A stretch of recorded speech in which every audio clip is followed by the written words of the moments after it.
Bom dia, juventude. Hoje vamos estudar a nossa última lição do trimestre da revista As Cartas de Paulo aos Gálatas, Efésios, Filipenses e Colossenses. E a lição de hoje é a prática do viver cristão, baseado em Colossenses capítulo 3, verso 1, que diz assim: Portanto, se fordes ressuscitados juntamente com Cristo, buscai as coisas lá do alto, onde Cristo vive, assentado à direita de Deus. Amém? Vamos orar. Querido Deus, obrigado, Pai, pela Tua palavra, que possamos aprender neste momento na Escola Bíblica Dominical e não sermos apenas ouvintes, mas também praticantes. É o que eu te peço em nome de Jesus. Amém. Irmãos, os crentes devem estar olhando sempre para o alto, né? Ou seja, nós devemos estar sempre olhando para Jesus. Os valores, os prazeres e as tentações do mundo em que vivemos não devem fascinar o coração dos salvos em Cristo Jesus. Mesmo que, eventualmente, alguém venha a pregar um evangelho humanista, né, apegado aos valores deste mundo, as coisas do alto, onde Cristo está assentado à destra de Deus, são muito mais excelentes. Isto porque elas são eternas. A exortação de Paulo se aprofunda quando diz: mantenha o pensamento de vocês nas coisas que são do alto. Isso quer dizer que nós devemos sempre vislumbrar o reino dos céus. Afinal de contas, o que vamos experimentar é incomparavelmente melhor do que qualquer aventura no mundo. Assim, Paulo vai falar em Colossenses sobre as implicações do viver em Cristo. Colossenses capítulo 3, versos 5 a 11, diz o seguinte: Fazei, pois, morrer a vossa natureza terrena, prostituição, impureza, paixão, lascívia, desejo maligno e a avareza, que é a idolatria. Por estas coisas é que vem a ira de Deus sobre os filhos da desobediência. Ora, nessas mesmas coisas andastes vós também no outro tempo, quando vivíeis nela. Agora, porém, despojai-vos igualmente de tudo isso: ira, indignação, maldade, maledicência, linguagem obscena do vosso falar. Não mintais uns aos outros, uma vez que vos despistes do velho homem com os seus feitos, e vos revestistes do novo homem, que se refaz para o pleno conhecimento, segundo a imagem daquele que o criou, do qual não pode haver grego nem judeu, circuncisão nem circuncisão, bárbaro, cita, escravo, livre, porém Cristo é tudo em todos. Para viver o novo, o velho tem que morrer. Jesus disse: se alguém quiser vir após mim, negue-se a si mesmo, tome cada dia a sua cruz e siga-me. Não existe test drive da cruz. Quem assume tem uma certeza: a morte do eu. Literalmente, existem coisas que têm que morrer em nossa vida para que a beleza de Cristo apareça. A ira de Deus é certa sobre os que vivem de acordo com a sua própria natureza. Muitos que são confrontados a respeito do seu vocabulário, dos sentimentos de seus desejos, ações, geralmente se defendem dizendo: que bobagem, todo mundo faz isso, diz e pensam assim, por que eu não vou fazer o mesmo? É muito triste quem pensa assim, pois acha que não vai haver consequências. Toda ação que fazemos em nosso mundo há consequências. Se as ações que realizamos agradam a Deus, as consequências serão agradáveis. Se as ações desagradam a Deus, as consequências igualmente serão desagradáveis, a não ser que haja arrependimento. Não podemos nos esquecer que já não somos mais deste mundo. João 17:18 diz: não são do mundo, como eu do mundo não sou. Existe uma razão para nos despojar destas coisas, como diz o verso 10 de Colossenses 3. Se revistam do novo, o qual está sendo renovado em conhecimento à imagem do seu Criador. Paulo usa os termos morrer, abandonar, despir, como um único sentido: sermos de fato novas criaturas em Cristo Jesus. Paulo continua falando aos Colossenses sobre nossos relacionamentos que devem testemunhar de nossa nova vida em Cristo. Colossenses capítulo 3, versos 18 a 24, diz o seguinte: Esposas, sede submissas ao próprio marido, como convém no Senhor. Maridos, amai vossa esposa, e não a tratais com amargura. Filhos, em tudo obedeceis a vossos pais, pois fazê-lo é grato diante de Deus. Pais, não irriteis os vossos filhos, para que não fiquem desanimados. Servos, obedeceis em tudo ao vosso Senhor segundo a carne, não servindo apenas sob vigilância, vivendo tão somente para agradar aos homens, mas em singeleza de coração, temendo ao Senhor.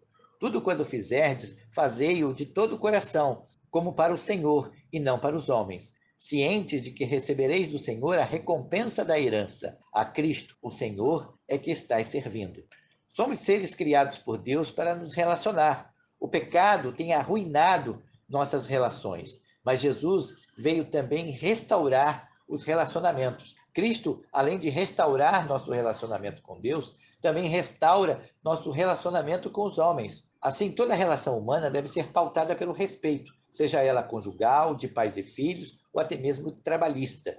Aquilo que realmente desejamos receber, devemos primeiro dar ao outro. E aquilo que não queremos para nós, jamais devemos dar a quem quer que seja. Então, os relacionamentos interpessoais dos cristãos, santos e amados de Deus, devem ser cheios de profunda compaixão, de bondade, humildade, mansidão, paciência, tolerância, perdão, amor, paz e gratidão. Como diz Colossenses 3:23, tudo o que fizerem, faça de todo o coração, como para o Senhor e não para os homens. Essa declaração de Paulo serve para todas as nossas relações interpessoais. Um termo adequado para aplicar às relações humanas é um comportamento justo, que é o oposto da petulância, tirania, insensibilidade, capricho e egoísmo. Mas Paulo continua no capítulo 4 aos Colossenses sobre a oração e o bom senso. Colossenses 4, 2 e 6 diz o seguinte: perseverai na oração, vigiando com ações de graça. Suplicai, ao mesmo tempo, também por nós, para que Deus nos abra a porta à palavra, a fim de falarmos do mistério de Cristo, pelo qual também estou algemado, para que eu manifeste como devo fazer. Portai-vos com sabedoria para com os que são de fora, aproveitai as oportunidades. A vossa palavra seja sempre agradável, temperada com sal, para saberdes como deveis responder a cada um. Irmãos, a prática da oração muitas vezes tem sido negligenciada entre o povo de Deus. A modernidade, com seus afazeres, distrações, o frenesi do tempo corrido, tem sequestrado dos crentes seu momento pessoal com Deus. Se a sua oração consiste apenas nos mesmos assuntos, apenas nas necessidades pessoais ou apenas nos momentos de culto, devemos acender o sinal de alerta, pois você está se tornando um religioso de ritos mecânicos. Ela deve ser pessoal, dinâmica, cheio de vida, com confissões, intercessão e ações de graça. Observe que a oração deve ser acompanhada de vigilância. Disse Jesus em Mateus 26:41, vigiai e orai. Ser atento é uma condição número 1 para não ser surpreendido pelo mundo, o diabo e a carne, que constantemente se erguem em ataques para nos afastar do centro da vontade de Deus e do nosso testemunho e, consequentemente, da pregação do Evangelho. Nosso testemunho deve ser prova insistente da graça de Cristo. Colossenses 4:5 diz: sejam sábios no procedimento para com os de fora. Nossas ações e palavras devem exalar a graça de Deus. Billy Graham certa vez afirmou que nós somos a Bíblia que o mundo lê todos os dias. No final do capítulo 4, Paulo faz alguns destaques dos servos de Deus. Colossenses 4, de 7 a 12, diz assim: quanto à minha situação, Tiquico, irmão amado e fiel ministro e conservo do Senhor, de tudo vos informará. Eu vos envio com o expresso propósito de vos dar conhecimento da nossa situação e de alentar o vosso coração. Em sua companhia vos envio Onésimo, o fiel e amado irmão, que é do vosso meio. Eles vos farão saber tudo o quanto por aqui ocorre. Saúda-vos Aristarco, prisioneiro comigo, e Marcos, primo de Barnabé, sobre quem recebestes instruções, se ele for ter convosco, acolhei-o. E Jesus, conhecido por justo, os quais são os únicos da circuncisão que cooperam pessoalmente comigo pelo reino de Deus. Eles têm sido o meu lenitivo. Saudai-vos, Epafra, que é dentre vós, servo de Cristo Jesus, o qual se esforça sobremaneira continuamente por vós nas orações, para que vos conserveis perfeitos e plenamente convictos em toda a vontade de Deus. Irmãos, Paulo, que está preso em Roma, destaca alguns nomes frisando suas virtudes. Todos são citados pelo seu desempenho no reino de Deus. Tiquico, ministro fiel e cooperador no serviço do Senhor, que tinha a missão de relatar a situação que Paulo estava vivendo e fortalecer os irmãos. Onésimo, fiel e amado irmão, conhecido deles.